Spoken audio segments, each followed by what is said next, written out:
কারিগরি ত্রুটির কারণে দেশের 2টি বিদ্যুৎ কেন্দ্র বন্ধ থাকায় বিভিন্ন এলাকায় লোডশেডিং দিতে হচ্ছে বলে জানিয়েছেন বিদ্যুৎ, জ্বালানি ও খনিজ সম্পদ মন্ত্রী ইকবাল হাসান মাহমুদ টুকু।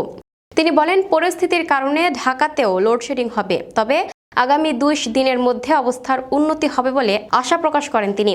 রবিবার 28 জুন জাতীয় সংসদে 300 বিধিতে দেওয়া এক বিবৃতিতে মন্ত্রী এসব কথা বলেন। ইকবাল হাসান মাহমুদ বলেন, একটি বিদ্যুৎ কেন্দ্রের বয়লারে টিউবওয়েল লিকেজ দেখা দেওয়ায় সেখানে বিদ্যুৎ উৎপাদন বন্ধ রাখতে হয়েছে।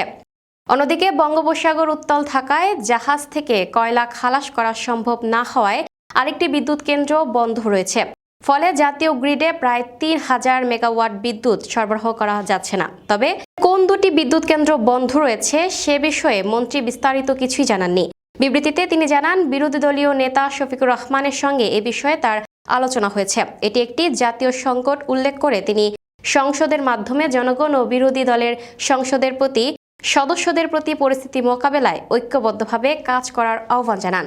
তিনি বলেন, পরিস্থিতির উন্নতি হলে লোডশেডিংয়ের প্রকোপও কমে আসবে। প্রিয় দর্শক, এই ছিল আপ টু ডেট নিউজের সর্বশেষ সংবাদ। পরবর্তী সংবাদ সবার আগে পেতে আপ টু ডেট নিউজের ফেসবুক পেজ এবং ইউটিউব চ্যানেলের সাথে থাকুন। ধন্যবাদ।